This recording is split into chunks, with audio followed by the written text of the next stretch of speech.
Bonjour, dans cette leçon, je vais présenter le patron Abstract Factory, qui est toujours dans la continuation du patron Factory. Comme nous avons vu la dernière fois dans les leçons précédentes, le patron Simple Factory qui permet d'encapsuler la création des types d'objets en passant le type à la fabrique. On a vu aussi Factory Method qui permet de définir une interface pour créer des objets tout en gardant un contrôle sur le choix de la classe instanciée. Aujourd'hui, nous allons détailler le patron Abstract Factory qui en fait permet de créer des familles d'objets ayant un lien ou interdépendants. Gardons toujours l'exemple de l'usine de fabrication des téléphones et des PC. Donc, ici, on a une usine qui produit un certain nombre de produits qui sont vraiment différents. Donc, vous pouvez constater qu'il y a différents formats. Une autre usine qui aussi produit d'autres produits, donc du même type. Et là, on peut vraiment combiner et créer des familles de produits des usines différentes. Donc, Abstract Factory permet finalement de combiner des familles d'objets. Exemple, on a l'usine Apple, donc Factory Apple, on peut avoir des produits de type Apple, donc des Mac, des iPhones, etc. De la même façon, la maison Samsung ou l'usine Samsung permet de produire des objets ou des produits de type Samsung. Là, on peut avoir des familles, donc des phones de type iPhone ou Samsung. Donc là, exactement, ce scénario est illustré ou modélisé par l'Abstract Factory. Alors, l'intention principale de l'Abstract Factory est de créer des familles d'objets qui sont liés ou qui sont dépendants, justement avec plusieurs fabriques, sans avoir à préciser au moment de leur création la classe concrète à utiliser. Donc, on est indépendant. On peut aussi obtenir plusieurs types d'objets retournés par chaque fabrique, plusieurs méthodes d'instanciation par Fabric Factory. Comme on a vu tout à l'heure, on peut avoir un PC, plutôt un laptop de type, c'est-à-dire Mac ou Samsung. Donc, je peux avoir une variété. De la même façon, un autre type, donc des téléphones. Donc là, je peux avoir une multitude de choix. Alors, le problème qui est vraiment résolu par ce patron est de pouvoir créer dynamiquement des familles d'objets apparentés, c'est-à-dire des instances d'une même classe. Aussi, permettre de reporter certaines décisions jusqu'à la phase d'exécution. Par exemple, le choix d'une classe concrète pour réaliser une interface donnée. La solution proposée par ce patron est la suivante. Tout d'abord, définir des interfaces pour chaque produit de la famille de produits. Donc là, quels sont les produits qu'on va définir? Toutes les autres variantes de produits peuvent ensuite se servir de ces interfaces pour les décrire. Le deuxième point est de définir des interfaces pour la fabrique abstraite contenant une liste de méthodes de création pour toutes les familles de produits. Le troisième niveau, c'est de définir la classe fabrique pour chaque variante d'une famille de produits. Et là, elle permet de retourner un certain nombre ou un certain type de produits qui implémentent l'interface fabrique abstraite. Passons maintenant à la structure. Donc, on peut observer au niveau de la structure, par rapport aux autres patrons factory qu'on avait abordés, on a à droite l'abstract factory avec les types des produits possibles. Donc, on a create product A, create product B. Concrete Factory A permet d'implémenter cette classe ou interface abstraite. Concrete Factory 2 de la même façon. Et là, on va lier des usines concrètes à des produits concrets qui implémentent l'interface Abstract Product. Donc, on a deux types de produits, par exemple ici, Abstract Product A et Abstract Product B, qui seront implémentés par Product A, A1, Product A2, etc. Donc ici, je vais créer des instances, des produits qui sont produits par des méthodes create produit X d'une factory précise. Donc ici, j'ai vraiment un grand choix de combinaisons de familles de produits qui sont dépendants, d'accord? Il y a une certaine dépendance et qui permettent de déléguer la fabrication à la fabrique concrète. Faisons maintenant la comparaison avec Factory Method et Abstract Factory.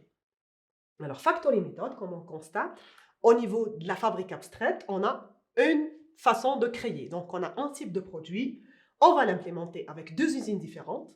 Par contre, ici, je peux avoir plusieurs types de produits. Donc, j'ai deux méthodes, create product A, create product B, qui seront implémentées. À gauche, j'aurai le produit. Donc, c'est finalement une combinaison d'usines de produits. À gauche, je peux constater au niveau de Factory Method, j'ai un produit donné, donc une interface abstraite, une interface qui va être implémentée. Donc, j'ai un seul type de produit qui va être implémenté par une méthode Create Product. Donc, j'ai une usine spécialisée pour un type donné. Par contre, ici, au niveau de Abstract Factory, j'ai deux produits, deux types de produits différents. Donc, une interface qui représente le produit A, abstract produit A et abstract produit B. Et à chaque fois, je vais essayer d'implémenter le produit A1, produit A2, etc. suivant les factories. Donc, il y a une liaison entre les factories Concrete Factory 1 avec Product A1. Et une autre liaison avec Concrete Factory 2, par exemple, avec Product B2. Donc ici, on voit qu'il y a une combinaison de produits qui dépend l'une de l'autre via des factories qui sont à droite. Alors, un exemple plus concret. Donc, pour illustrer ce patron, donc la partie Product, donc le produit fourni, donc j'ai l'iPhone de la même façon que Factory Method. Donc ici, je vais implémenter l'interface phone avec la méthode make. J'ai Samsung qui va implémenter la méthode make. iPhone, de la même façon, je vais créer cette classe qui va implémenter la méthode make. Je passe maintenant, je crée une interface laptop. Cette interface laptop, de la même façon, je vais créer deux classes.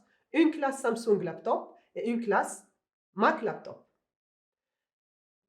Donc, ici, je vais créer des objets ou des produits, un de type laptop et un de type phone, mais qui font partie de deux usines différentes. C'est pour ça que j'ai besoin de définir l'interface Abstract Factory avec deux méthodes. La première méthode, makePhone, qui renvoie au type phone, et la deuxième méthode, makeLaptop, qui renvoie le type laptop.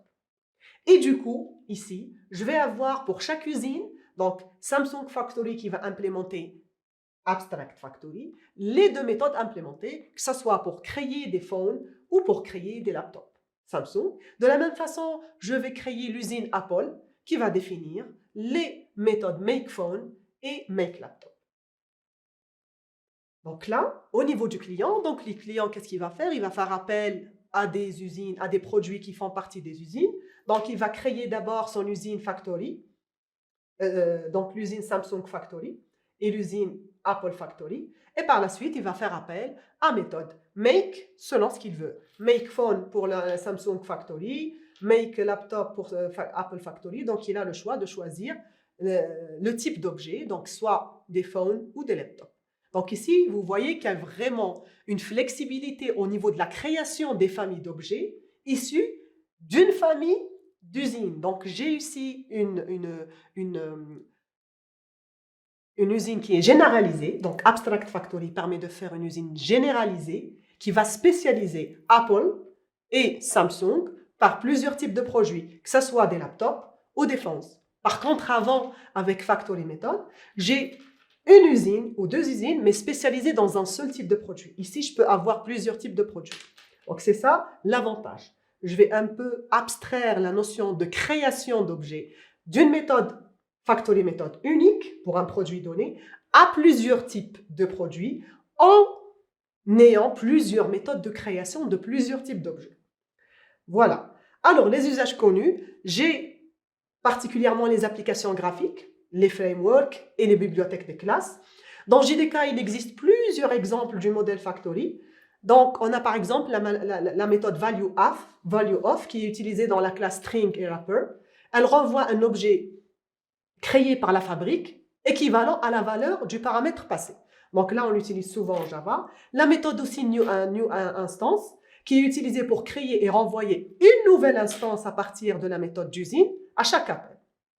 Alors, l'analogie avec vraiment ce patron, c'est que quand on veut créer plusieurs objets de la même famille et surtout la notion d'utilisation de l'injection de dépendance qui est très répandue. Cette injection de dépendance qui implémente le principe d'inversion de contrôle pour créer justement dynamiquement ou injecter les dépendances entre les différents objets est vraiment bien illustré avec ce patron. Donc, vous pouvez trouver des détails sur l'injection de dépendance au niveau de la plateforme MOOC. Un exemple un peu concret sur ce patron, c'est par exemple si je veux créer un kit GUI, donc Graphical User Interface. Par exemple, je vais créer un bouton sans savoir s'il est issu d'une IHM Windows ou OS X. Donc là, j'ai vraiment un choix et la façon la plus simple, c'est d'utiliser l'Abstract Factory. Aussi, l'extension et la personnalisation, justement, quand je veux personnaliser un composant, que ce soit graphique ou standard dans les frameworks, dans les bibliothèques, là, c'est vraiment l'Abstract Factory qui permet de me faciliter cette fonctionnalité. Maintenant, on passe aux avantages. Donc, il y a plusieurs avantages dans ce patron. Le premier, il permet d'encapsuler la création d'objets. Il permet de favoriser justement la cohérence entre les familles d'objets, car il garantit que si une famille d'objets est conçue pour fonctionner ensemble, l'application utilise les objets d'une famille à la fois. Donc ici, il y a vraiment une relation de dépendance qui est vraiment très bien cohérente à ce niveau. Aussi, il permet d'éviter de couplage fort entre les produits qu'on crée et le code du client. Donc le client n'a pas à associer au produit qu'on crée, donc il va juste faire appel à l'interface qui va l'implémenter. Au niveau des inconvénients, là par exemple, si je veux changer la fabrique abstraite et toutes les classes, dans ce cas, l'ajout d'une famille d'objets va être un peu besogneux. Donc ici, dans le cas de changement, il faut reprendre ou refaire le travail. Le deuxième point, la super usine de l'Abstract Factory, qui est l'interface ou classe abstraite, elle va fixer les familles d'objets qui peuvent être créées. Donc ici, je veux avoir une limite dans les familles d'objets. Je ne peux pas vraiment faire des familles, des grandes familles d'objets. Voilà, donc en conclusion, Abstract Factory permet d'encapsuler un ensemble de fabriques ayant une thématique commune. Il permet finalement de faire l'isolation des classes concrètes. Donc le code client crée une instance concrète de la fabrique abstraite. Puis, qu'est-ce qu'il va faire? Puis, il va utiliser son interface générique pour créer des objets concrets. Alors, il permet la séparation des détails d'implémentation d'un ensemble d'objets et leur usage générique. Donc, ici, il y a une séparation entre l'implémentation et l'usage. Ensuite, on peut constater que le client, finalement, il ne va pas se préoccuper de savoir quelle fabrique créer, ni de quel type de classe concrète qui est l'objet en question. Donc là, il va juste faire l'appel à la fabrique et il va créer son interface. Aussi, donc finalement, ici, il y a vraiment un échange facile entre les familles de produits, comme on a constaté qu'on a une usine Apple. Je peux facilement créer des objets Mac, c'est-à-dire un laptop ou iPhone. Donc ici, il y a vraiment une flexibilité et une facilité de création et d'échange entre les produits. Alors, la prochaine leçon, donc j'ai terminé avec cette leçon. La prochaine leçon va aborder le builder et le prototype. Donc, j'arrive à la fin de la leçon. J'espère qu'elle est très utile et claire. Si vous avez des questions et des commentaires, n'hésitez pas à les poser au niveau de la plateforme ou en bas de la vidéo. J'y répondrai avec un grand plaisir. Donc, tous les détails sont disponibles dans la plateforme. Donc, je vous dis à bientôt pour la prochaine leçon.